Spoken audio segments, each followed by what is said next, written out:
kind of the wrap up. I've been fortunate that Ryan set up the premise. If you recall that Sunday night presentation, Ryan was talking about, Holiday was talking about shit happens, right? It happens all the time. And what defines winners and losers is how you tackle that shit and how do you overcome those challenges, because they happen every day. But I think he missed on a really important point. And that point is the lag time it takes for you to realize that shit's happening and how you respond. Now, leading firms have a playbook. They've created scenarios, boy, this carpet's slippery, created scenarios of how things may happen. So I'd like to ask you a question. How many of you do scenario planning as part of your strategic planning process? 1, 2, 3, 4, 5. 5 firms do. And why is that important? That's important because the best way of predicting the future is planning for it, is having plans in place that take into consideration. So every year we get together and we look at what are the top trends. You can go to our website, go to the Insight section, and you'll see that we have been tracking for the last 10 years trends. We tracked the pandemic. We were off by 6 months. We had the wrong virus, though. We thought it was going to be bird flu. It wasn't bird flu. But we're looking at what are these factors that change and shape the retail industry. And so what I'm going to do here is I'm going to share with you what I thought are the top 8 trends that some of these are happening now. It's much more about not realizing that the trends are here, but realizing what you can do with these trends. So just to premise who we are, we're a transformational agency. So we help brands, retailers manage transformation. And we've been doing it for 35 years. And so I've been fortunate to work on assignments where shit did happen. We've got hired by Eastman Kodak. You remember them? They were the guys that sold cameras and film. We launched a program when they launched their mini labs called Image Centers, and we did it globally. And we were doing work in Thailand for a chain of stores for them. And part of our planning process to look at the technology, and we were at their head office, and they wheel in this thing that looked like a large fridge. It was the first digital camera. And you know why? Kodak was looking at digital. It wasn't to compete with Fuji. It was actually to compete with Polaroid, because Polaroid had the market on those 8x10 instant prints. Some of you remember when you go to a professional photographer, they would take the picture and you'd be able to see it instantly. And they wanted to take that market away from Polaroid. Well, they decided not to move ahead. I was in that meeting when they said, hell or high water, we will never get into digital, right? And that struck a chord with me to say, how do you avoid these mistakes? We did CompUSA, a lot of you may be aware of them. We told them they needed to change their business model. But they said no, because one of the insights I have that I'd like to share with you is that what makes you strong, what makes you unique is your biggest liability, right? Because you become comfortable. It drives sales. Why should we change? Let's do incremental changes. And incremental is good, but it doesn't avoid the disruptions because you're not seeing further ahead. It's like driving your car with your low beams on. You can see, 10 feet ahead. You got to put your high beams. And what strategic foresight is putting your high beams on and looking at what the future is. What does 5 years look like? What are the scenarios that will impact our business that we can start planning for so that if it does happen, we can pull the playbook out. So let's look at some of these trends that impact retail. I'm going to start by obviously sharing the obvious. E-commerce, AI, and robotics have played a huge role. Who would have predicted AI 5 years ago? I took a course at MIT in 2017 or 2018 when the pandemic was just starting, because I knew that AI was going to have a huge impact on every facet of our lives. Well, e-commerce has done really well. Pandemic accelerated that. I think during the pandemic, it was like 30% of your business with e-commerce. It's come down to about 13 or 14%. They're going to predict that it's going to be 24%. But what's also important is the store experience have remained important. right? E-commerce fills a role. We did a big study. And when I say studies, you'll see if you go to our website, we do 4 major studies every year for the retail sector. We did a study on Fizzy Digital. We wanted to find out where is retail on transformation versus food service versus banking versus healthcare. The good news, retail is further ahead than anybody else, but there are significant gaps that we're going to talk about. AI avatars, right? How do you engage with your customers with celebrities without having the celebrities waste all their time? And you're seeing this emergence of a higher level of engagement using avatars and AI and technology to engage.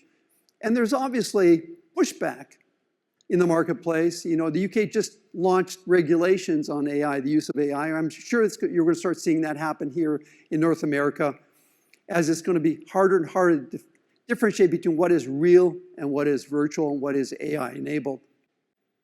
You know, for every action, you know, Newton talked, for every action, there's a reaction in the marketplace. And if you think of what happened, you know, the strikes that went on for the Actors Guild and the Writers Guild, because they saw the writing on the wall that if we don't get ahead of this, we're going to be out of jobs. Because this technology can replace us very quickly. They can imitate our voices. They can replicate our facial expressions. They can capture every movement we have and replicate it. And it's going to be hard for you to discern what a real actor is, a live actor versus a computer-generated actor. And you're going to see more of this happening. It's going to disrupt. The negative part of this is going to disrupt supply chain. You're going to have pushback. And you say, well, I can't see it happening, JP, or maybe not. I'll give you an example. The banking industry. We do a lot of work with financial institutions. They wanted to introduce online and mobile banking 10 years ago, and they wanted to have the staff in the branches train their customers on the use of that technology, and it failed. Every time they would create these learning pods to educate the customers, intercept the customers, to train them how to use mobile online, it failed. We would do exit interviews, and we'd ask, you know, to the staff and the customers, well, why is this not working? And they would say, well, the staff would say, well, this unit here is going to replace my job. So why would I promote something that's going to replace my job? And you're going to see this pushback happening with AI and the concern of replacing jobs. But on the flip side, it's going to give chatbots an opportunity for growth. You know, how do we relinquish or reduce our labor costs on how to manage complaints and engage with customers? AI is going to provide both the frontline staff and chatbots better information, more personalized information. We're going to talk about that's one of the key trends happening in the marketplace. And if you think of AI and the adoption, 100 million adopters. TikTok took 9 months. ChatGPT took 2 months. How many of you use ChatGPT here in the room? Yeah, a lot of people are using ChatGPT, you know, and other platforms. And you're going to see more and more of this adoption. And why is that important for you? Because the future of retailing, when you think of channels, right now you think of, we got mobile, we've got online. In the case of banking, mobile is the #1 banking platform. I would say shopping, mobile is probably the #1. It's going to replace online. These chatbots are going to replace both of those. And we're going to talk about social commerce. Look at the numbers here. Worldwide will reach 142 billion, up just 2.8 billion in 2019. So what is your platform here? Do you have a strategy for chatbots? What is your e-commerce, what's your commerce strategy when it comes to chat boxes? Have you implemented something in this area? If you haven't, you're missing out on a great opportunity that's going to keep on growing. So here are the 7 additional trends that we're going to talk about. We're going to go to each one of these, and then we can talk a little bit about the implications. We've heard a lot about personalization, right? The future of retail is personalization, customization, curation. These are all keywords, but they're really hard to execute. And they're hard to execute because they're hard to operationalize, right? It gets very expensive to curate, to personalize. Well, AI is going to provide a great platform to automate these things. And the reason for that is you're the largest collectors of data, customer shopping behaviors between the credit cards and yourselves. You collect a lot of data on what motivates consumers to shop, how they shop, where they shop, when they shop, what they buy, how frequently they buy. but you have problems actioning those insights. You're drowning in data, but you don't know how to apply it. And what AI is allowing you is the ability to take this data and to personalize it and make it actionable. And here's an example. We did some work during COVID. Things stopped pretty dramatically. We said, what does the supermarket of the future look like? How does technology impact the way consumers shop? And obviously, we believe the mobile device for the near foreseeable future is going to be the tool they use. Well, how do you engage using AI to personalize? Because most consumers go to a supermarket with a limited number of items that they're thinking to buy. How do we upsell them? How do we do brand switching? How do we get them to try new products? Right? AI can allow those insights to happen because they keep track of all the buying decisions those customers make in the supermarket. The other dimension of AI is, fake news, the ability, in this case, this model, this setting is all generated by AI, right? Mid-Journey, these are all platforms that allow you to create videos, right? So is the future an actor endorsing your brand, or are you going to create your own personas that reflect your customers and they become your spokespersons? Definitely more cost effective. You can train the AI to communicate different things quickly, right? They can work 24/7. Definitely from a royalty standpoint, a lot less expensive. So what's the role of these AI-generated avatars? How do you leverage these? Obviously, there's regulations that will dictate that you need to identify these as being AI, but what is that? How do you leverage these to engage with your customers? We use it for design. Now, we're doing some work in China for a financial institution. AI is not designing the branch for us, but it's giving us some insights, maybe some ideas that we hadn't considered. We use AI to brainstorm on ideas for names, positions. It allows us to explore much quicker and broader different ideas. And so, use these tools as a way of brainstorming, a way of exploring further ideas. And they're all at your fingertips. So AI, when you look at it, there's lots of elements here. For example, I would say the one area that you're probably prevalent within all your companies is inventory management. I'm sure that you're using AI to manage your inventory, your supply chain. Probably less slow on the chat box virtual analytics, but the predictive analysis, I'm sure you're leveraging that. In the banking industry, fraud detection, insurance, huge. And they've been doing it for the last 10 years. Again, how do you reduce those inflection points that are causing you pain, loss of revenue? And you will see more and more of this technology being pervasive in your businesses. Number 2 is omnichannel. And I think we're at an inflection point, omnichannel, because to me, omnichannel is a joke, because really it's not omnichannel. It's a bunch of vertical channels that look like they're connected. Right? We did a study on seamless retailing and banking, and what we found out is there's a huge chasm what happens in the digital world, online, mobile, and what happens in the physical world. Okay? And a perfect example is this connection that you can start shopping online, and it keeps all your data. When you come to the store, they know who you are. They know that you've looked at those products, the way Amazon looks at you. Or if you call Amazon and you have a complaint, say, oh, Mr. Lacroix, you're calling about this item that you probably ordered yesterday, right? This is the item you're concerned about, right? They already know what you're going to ask because their predictive analysis and their model is totally integrated with the way you shop. So there's a real opportunity here to fill that void from omni-channel to seamless channel. And I use an example here. This is M&M Meats. They are pioneer in the frozen food retail, vertical retailing in Canada. They had 350 stores, and they went from being the market leader to almost disappearing. A venture capital group bought them. They brought us on board.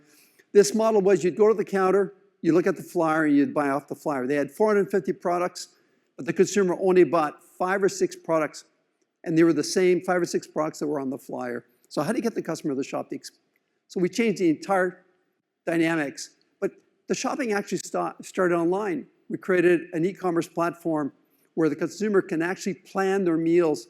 Biggest challenge in entertaining is, what do I serve my guests? How many products do I need to serve? How many products do I need to order? All of these things, The technology in the mobile app and on the online platform allow them to do this pre-shopping, go to the store, pre-order and pick up, or at the store, digital signage help them make that buying decision.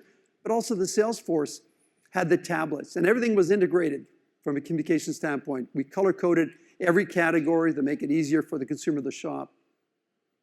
As I mentioned, we use the tablet for being the meal advisor, helping the consumer make those meal decisions, and also enabling the staff to become meal advisor experts, changing them from clerks to meal advisors, changing the paradigm through a seamless experience. Number three is sustainability. You've heard a lot of that in the last 2 days. It's really important. Sustainability has a huge impact in the marketplace. Younger generations are looking at you as a leader. We did 2 studies on sustainability. We asked consumers, who is responsible for sustainability? Who should take charge at leading sustainability? Is it the CPG brands, the packaging, the manufacturers, or is it the retailers? And guess what? It's the people in this room. They say retailers have a leadership role to play in sustainability because you're the ones selling the products. Why? Because the average consumer purchases about 487 pounds of plastic every year. Big issue. And there are retailers like H&M are doing a really great job of reuse, recycle. You know, what is your policy? Do you have a policy for these? Do you have a strategy for these? Because it's important to your customers. We did a big study. There's a barcode here. You can download it on this. It's a North American study. We asked consumers what's important and how important is it to reuse. What's this circular economy all about? Do you understand what it means? Is it relevant to how you define your retail? And the key insight is this, is that if you adopt these processes and have a commitment and a policy, they're more brand loyal to you than your competitor. So it's not just about price. 4 is the tech integration. IKEA pioneered this. IKEA was speaking yesterday. Right? You don't know, how does that furniture look in your house? You know, it's going to be the right size. Right? And they were able to, through tablets, be able to visualize that couch in your home. Well, that's gotten a lot more sophisticated because the phones now are enabling. And it's this idea of trends where a lot of these are being held back by technology or another variable. And as those variables, think of QR codes, as those variables get eliminated because the technology caught up the variable, they take off. QR codes are finally taking off in North America, where they're prevalent in the rest of the world. They're a new form of connecting with your brand. So virtual, and you're going to see more and more of this as more and more technologies are adopting this. And why is that important? Because consumers care about the importance of augmented reality. It solves a problem for them. It solves a need that's currently not being met in the marketplace. And that's what these trends are all about. They're identifying opportunities that you can capitalize on, engage with your customers, and build loyalty. Yes, you know, this is idealistic. This is part of our supermarket of the future. Yeah, maybe these glasses aren't realistic because the ones that are out on the marketplace now are very cumbersome. But think of the phone. Think of the mobile device. The first mobile device I had weighed about 20 pounds, right? It had a strap that looked like a laptop, right? It ideally was in your car because it was too heavy to carry. And look at now. You're all carrying computers that are 1,000 times faster, more powerful than that original phone. So think of this technology with now microprocessors the size of a grain of sand. It's coming. We'll see this. And are you prepared? What's your augmented reality strategy? You know, do you have one? And then this whole idea of integration with the retailer, this geofencing, the ability of connecting at a micro level, you know, the ability of connecting in the store environment with beacons, right? That technology has been available now for 10 years.